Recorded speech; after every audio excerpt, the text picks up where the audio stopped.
Ол Гонхак есімді пластикалық хирург. Қызды тыңдап бұл операцияны жасауға болатынын, бірақ қомақты қаражат қажет екендігін түсіндіреді.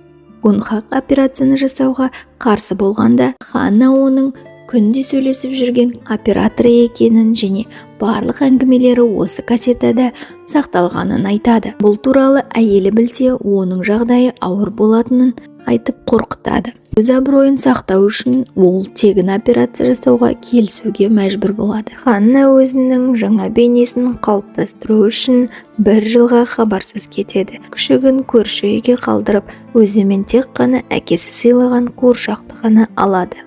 Ханна неше түрлі операцияны басынан өткізіп спортпен айналысып жатқанда Эммидің карьерасы бұзылады. Сол себепті Санжун Ханнаны іздестіруді бастайды. Ол Ханнаның үйінде ешкім жоқ екендігін және де құрбысы да оны